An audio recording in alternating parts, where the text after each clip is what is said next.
Everybody, quiet in the studio. It is quiet, you dipstick.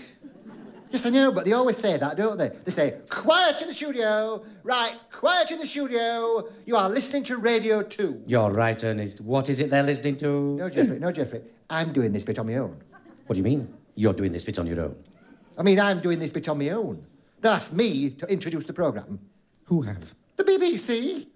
But we always work together, Ernest. All I know, Jeffrey, is this nice man rang me up and asked me if I'd introduce the programme on my own. What nice man? A very important and powerful nice man. You mean the Director General? Well, not exactly. Do you mean the Managing Director of Radio? Well, not quite. Well, who was he?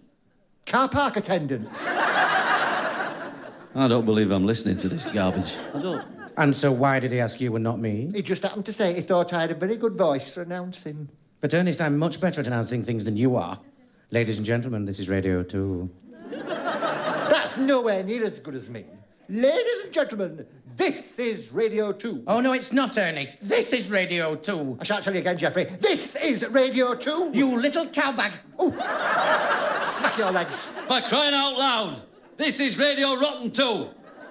Play the flipping music and start the rotten show. That's another big chance you've ruined for me, Jeffrey.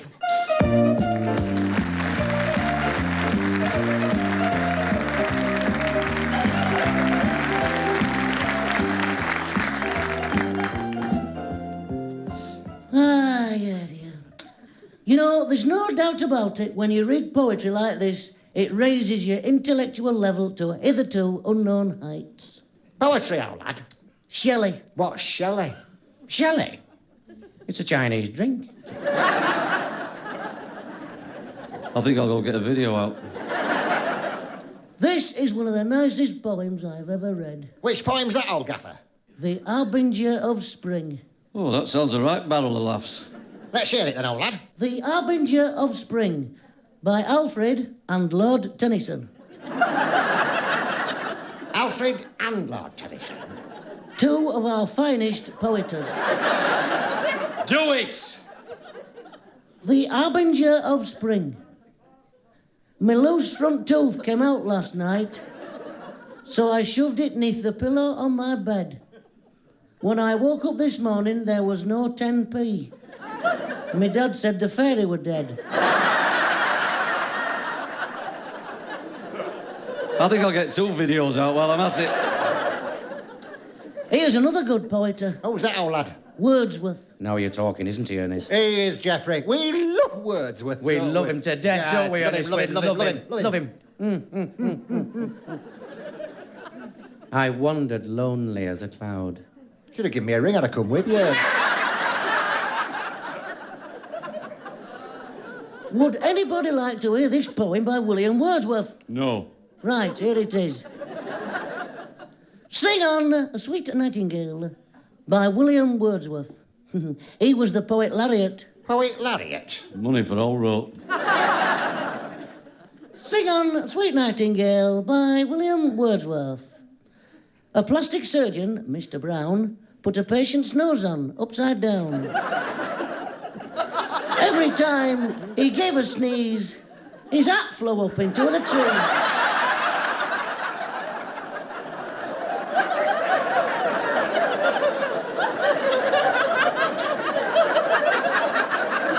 On the way to the video shop, I could take the dog for a walk. We haven't got a dog. I'll nick one. Anything's better than listening to this verbal sheep dip. This is all part of our British hermitage. Here, now, this one really is a very moving poem, this. Who's it by, lad? Aubrey Stuffit. Aubrey Stuffit. Let's have a look at that poem. Aubrey St. Uffit.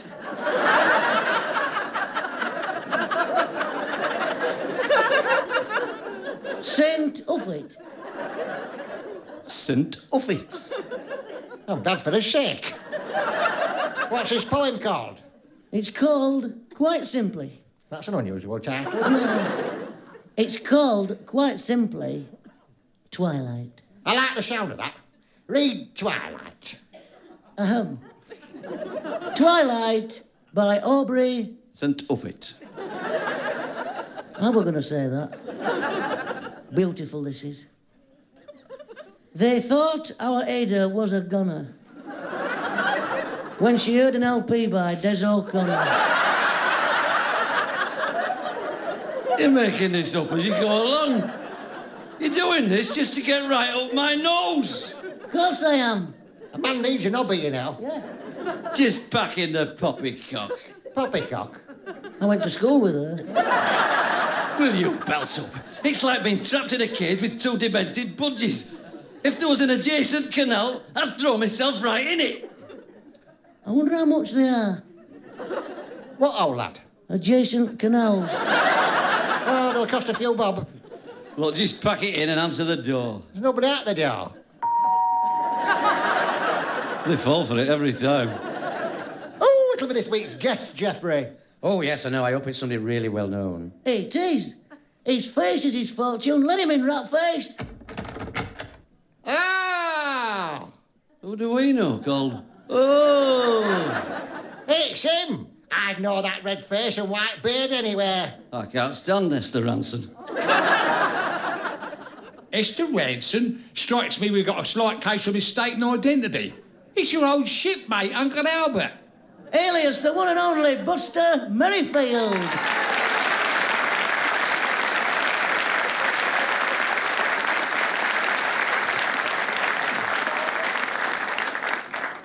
Hello, boys. You're a sight for sore eyes. I'll sit down and take the weight off my poop deck. I've seen this Wally on the rotten television. Stupid old fogey. Ignore him, Mr. Merryweather. He's only jealous. Where have you come from? Set sail for here 3 weeks ago. Where from, Mr. Merriment? Birkenhead. He's a real old salt. Put him in the cellar then. Yeah, that's no way to speak to an old sailor what's been drifting in an open boat for 10 days. Drifting in an open boat? At the mercy of the elements. That must have been a nightmare. I'll never forget it. Try. False 10 gales, sleet lashing at me face, helpless to the whims of Dame Fortune. A lone soul drifting and lost. But surely he had a compass. No, got washed overboard. Mind you, being an old sea dog, I was able to use the old pocket watch trick. Oh, yes. We used to do that in the Boy Scouts. That's it. You point the hour hand to the sun and bisect the angle between the minute hand and the third palm tree on the left. And due north is halfway between the second hand and the little wind-up twiddler thing. So what direction did he end up going in? 25 past 8. What a shame. You just missed Paul Daniels. So, what happened then, Mr. Chipperfield? Well, I'd given up all hope of ever being rescued when I heard a distant voice shouting.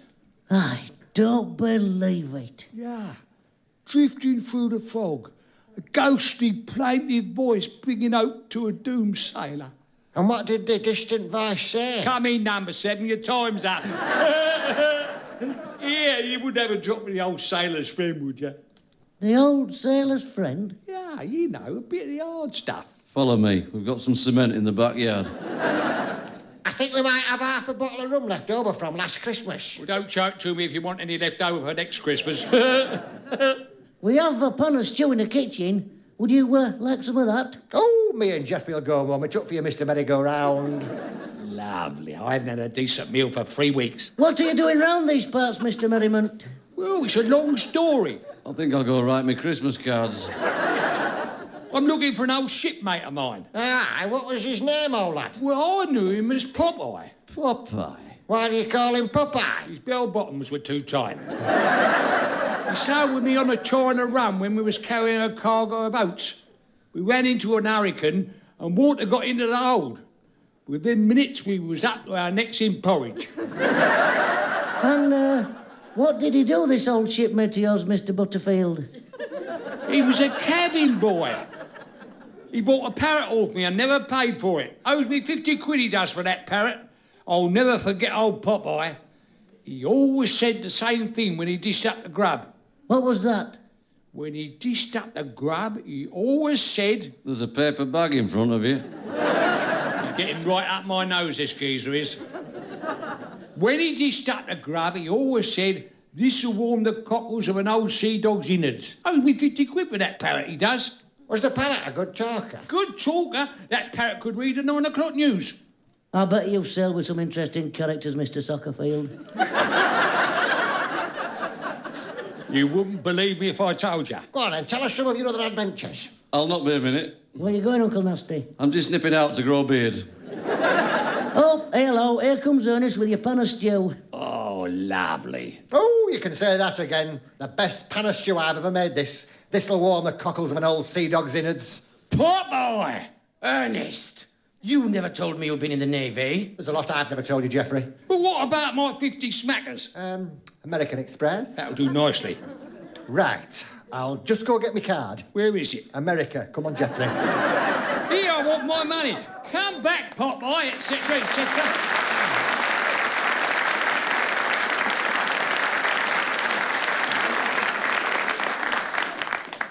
Once again, due to enormous public demand from 3 or 4 people, we proudly present for our more erudite listeners a book at bedtime.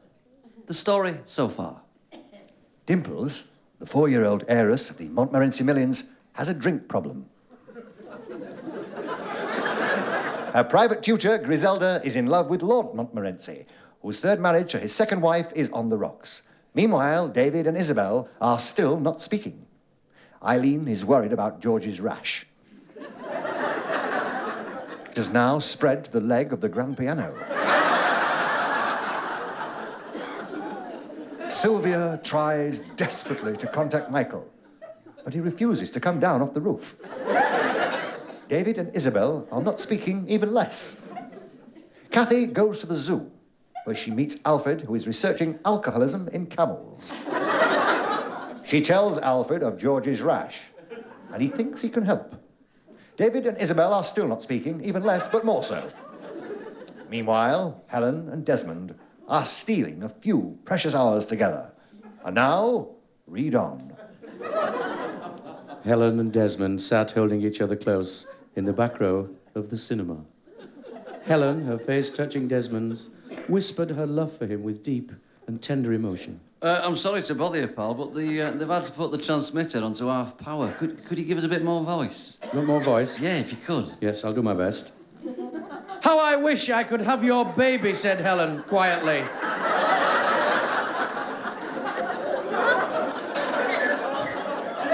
Desmond put his lips close to Helen's ear and whispered, "Let me know when you want a baby, my darling, and you shall have one." "I want a baby now," said Helen. "Not next year or the year after, but now. Please, Desmond, give me a baby." And I'm sorry to bother you again, pal, but it's no better. We're going to have more voice. Right, I'll try. Speak up. Thank you. Suddenly, Helen froze with fear. "I've just seen my husband," whispered Helen. "He must have followed us into the cinema. He's sitting next to you." "You must be joking," whispered Desmond. "What are we going to do when the lights go up?" "Cuddle me closer," said Helen, her voice barely audible. "Then he won't see our faces." We're nearly there, pal. Just a bit more voice and we've cracked it. Yes, right. Here we go. Be careful, my darling! You're squashing my raspberry surprise! Whispered Desmond. Let's pretend we are a courting couple! Act passionately, my darling!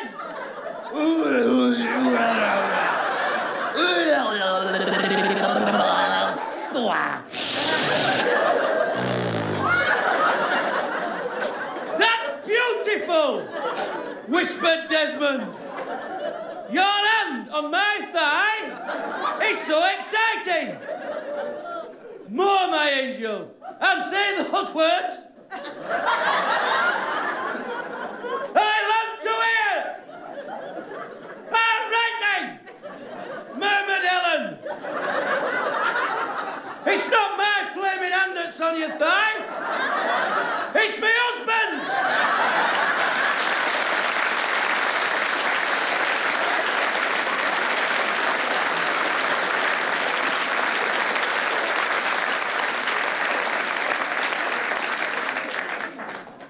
lads. Oh, no, here he is.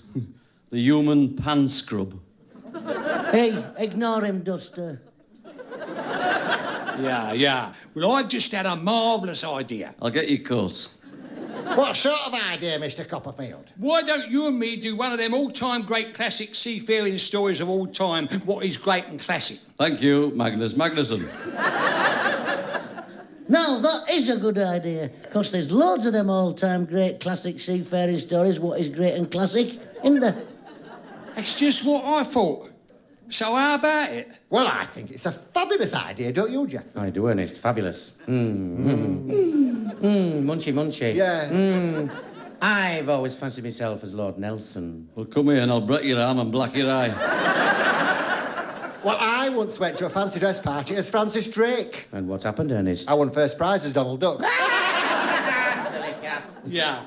Well, I just thought, with there being so many all-time great classic seafaring stories, what is both great and classic, it would be a good idea to do one. Look, for crying out loud, choose a story, get it done, and then this whiskered Wally can get on his bike. Oh, what a loss for the diplomatic corps.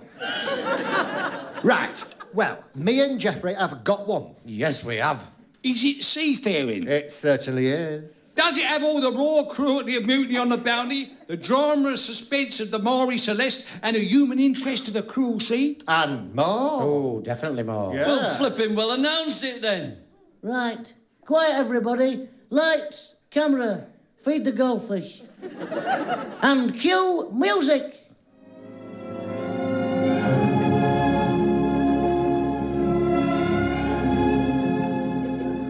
Yes. Ladies and gentlemen, we present a story of bravery and courage. This sounds good. A story of tragedy and suffering. I can't wait. A story which has earned itself a place in the annals of British seafaring history. Sounds right up my street. The George Formby story. Wonderful. What? The George Formby story? Yes. But what's George Formby got to do with the sea? Oh, Geoffrey, ain't he pathetic? You can't believe people's ignorance, can you? No. He lived near Blackpool. I've heard it all now. And don't forget, it's got all those wonderful seafaring songs. What wonderful seafaring songs. When I'm cleaning portholes. In me granddad's flannelette lifeboat. And don't forget my favourite. I'm leaning on a lifebuoy at the corner of the pier in case a certain little sailor comes by. I don't believe it. Nah, don't, forget it. I'll pack my bag and go. It was a nice idea, but it ain't worked. Oh, don't go bluster. Listen, there must be something we can do. If there's something we can do to save this show, Crippen was innocent. Hey! Yes! That's it! What a good idea! Crippen. What about him? One of the greatest sea stories of them all. What was? Crippen. That's how he was caught, you see, on board the SS Montrose. It was the first time they'd ever used wireless telegraphy, telegraphy, you pycan. That's it, yes. Wireless telegraphy, you pycan. And that's how they caught him. And what part am I playing? The most important part of all. The captain of the SS Montrose. Captain of the SS Montrose? Yes. Lovely. Do I get a uniform with rings on the sleeves? Yeah, if you don't pipe down, you'll get a thick ear and bells on your toes. And can I sing a sea shanty? Oh, here we go. Can I do this? Can I do that? Oh, go on, let me sing a sea shanty. Oh, let him sing a sea shanty if he wants. Anything. All right, let Captain Birdseye sing a rotten sea shanty. Right. Now, the part of Dr. Crippen has to be played by someone who's unpopular, Unloved, unkind, unscrupulous, unfeeling. and uncaring. All right, I'll do it. Right. Lights, camera, action. Leave the key in the cold place and cue music.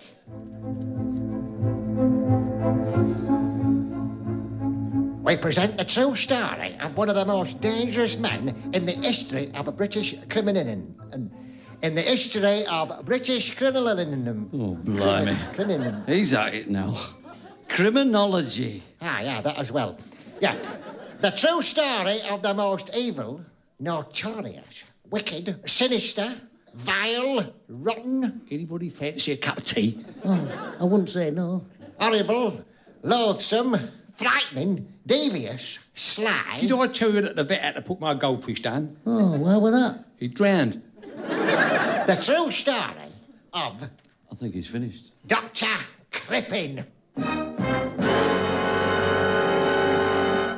and his orchestra.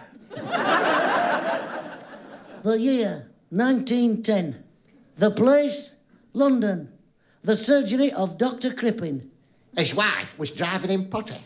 She was the worst musical performer in the history of the theatre. Her name was Belle Elmore. Beloved, would you like to hear the song I'm going to sing tonight at the theatre? No man should have to suffer this. Charlie took me home last night and he blew right down me ear. He inflated both me stockings and I floated off the pier. Belle, for crying out loud. I haven't done yet.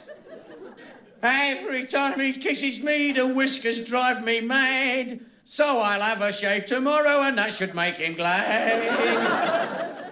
He couldn't stand anymore, so he got rid of her with a poisoned rissole. One more chorus. Not yet, love. Have a poisoned rissole. If there's one thing I love, it's a poisoned rissole. This is... Oh. Is it that slow-acting poison? Afraid so. I thought so. Fancy another cup of tea? Might as well. Nothing like a nice cup of tea while someone's dying through eating a poison rissole.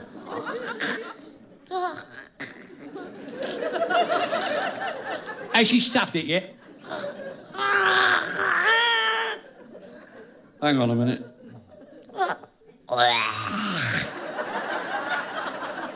I must do the decent thing and go into mourning. That's long enough.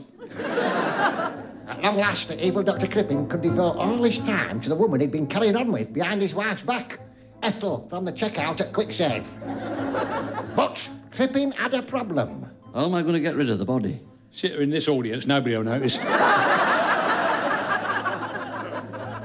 Within the hour, the police arrived at the home of Dr. Crippen. Open up in the name of the... in the name of the... Those tall men who wear funny hats and have big feet. Oh, yes. Open up in the name of those tall men who wear funny hats and have big feet. If you don't open the door by the time I count to 3, I shall release the ferocious police Alsatian. 1, 2, 3. Release the Alsatian. That's a muggy. It's the Alsatian's day off. By this time, Dr. Crippen knew that the police were close on his tail, so he wrapped it round his waist. This is where I come in the story, and not before time, if you ask me. The voice of the captain of the SS Montrose. The finest ship that sailed the 6 seas. 7. You sure? Positive. You learn something every day. We were bound for Quebec, and I was really looking forward to it, as I'd never been to Australia before. I was carrying the most unusual cargo I'd ever carried all my years as a ship's captain. 250 tons of navy blue knickers. It was a nightmare. It was a rough sea, and the twanging of the navy blue knickers kept me awake all night. I weighed anchor, 12,500 weight. That's about right for an anchor. I ordered the helmsman to steer nor by northwest, nor by north south. I don't know what went wrong, but we ended up in a 10-mile tailback on the M6. Fortunately, I had the presence of mind to phone the AA, who asked me if I was any good with ropes. When I said yes, they told me to get knotted. What the captain didn't know was that the only 2 passengers aboard his ship were Dr. Crippen and his sweetheart, Ethel Leneve, both fleeing from the terrible crime. They had signed on as Mr. Robinson and his son. I knew his name wasn't Robinson. Oh, He didn't have no barley water. brilliant. And if he was Mr. Robinson's son, what was he doing wearing a top hat and high heels? I'll give in. Thank you. For the first time in history, It was me what did it. For the very first time, wireless I can't take much more of this, Wally. Wireless telegraphy. Yeah. Well, for the first time in history, what he said was used to call the police. And what was the message that was to go down in history? Dash dot, dash dot, dash, dash dot, yes. Dot, dash, dash, dot, dash. And what does that mean? Hurry up, Dorothy.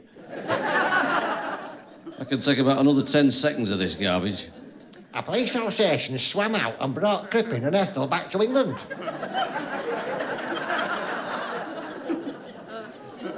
What did Crippen say when he was arrested? What he said has gone down in criminal history. It was the most amazing statement ever uttered by a condemned man. Flipping tell us what he said. The most dramatic, spine-chilling statement in the history of criminology. For crying out loud, what did he say? I'll tell you. But first, a sea shanty. Will he right now? I'm an old sea dog. I'm the captain of a trawler. I caught anchovies, anglerfish and naddy shad. I caught bream and bass and brisling and bonito, brill and blenny. I caught coley, cod and goldfish, conger, eel and chad. I've had dabs and I've had dogfish up upon dry land. I've had flounders, I've had flappers from the shifting sound. I've had garfish, goby, gurn, and I've had haddock, herring, alley, but there is something fishy I can't understand. I'm an old Jack Tar, and if you're eating kippers, well, the chances are it was me who pulled them out. I've had lamprey, ling and lumpfish, I've had mackerel and monkfish, I've had pilchard and piranha, pollock, plaice and trout. I have also had my share of rainbow wrasse and ray, and the robin husson I found on red letter day. But there is a fishy mystery that I can never fathom, though I know a thing or two about the fish's wave. I'm an old salt, and if you are buying salmon, well, it's sure to come from my little fishing snack. I've had scad and shad and shanny, I've had shark and skate and skimmer, I've had sprat, I've had sardine, and I've had stickleback. I've had tunny, tope and turbot spilling out me net, but there must be one more species that I have not met. If there isn't, where do birds all get their fish balls and fish fingers? 'Cause I've never caught a fish with balls or fingers yet.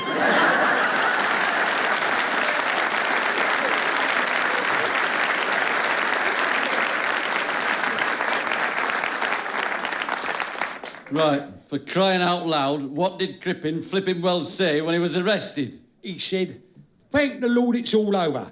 I don't think I could take it anymore." Well, I think that goes for all of us. Play the flipping music.